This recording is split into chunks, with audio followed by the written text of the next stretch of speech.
this guide, we're going over how you can fix FPS drops and stuttering here in NBA 2K26. Before we do get into this guide though, make sure to like the video and subscribe to the channel with all notifications on. It really does help with the channel and lets us know that you want more content like this. We'd greatly appreciate it, and if at any point throughout this guide you did have any questions, just ask them down in the comment section below and we can help you out further. I'm going to be doing my best to reply to every single comment down there. Now go ahead and start in your game, and you need to tab over to the Features tab up at the very top, and once you're in Features, go ahead and open it up and find Video Settings on here. Open this up, and you need to set the game to full screen windowed, not windowed mode, and use resolution scaling to boost your performance. You could do NVIDIA DLSS, or you can do AMD FSR depending on what you have. You could also lower the scaling quality if needed to get more FPS. You can also turn off VSync in order to go ahead and get less stuttering, and disable ray tracing if your PC isn't high end. I'm going to keep mine on for now.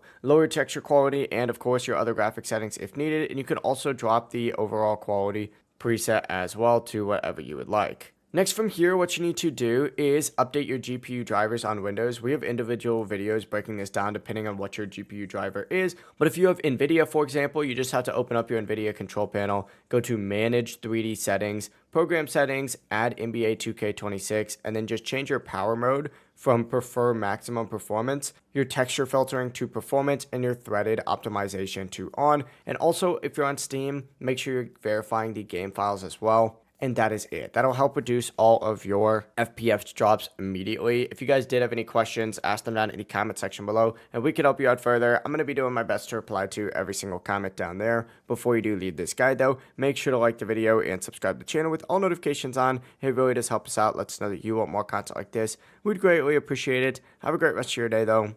Peace.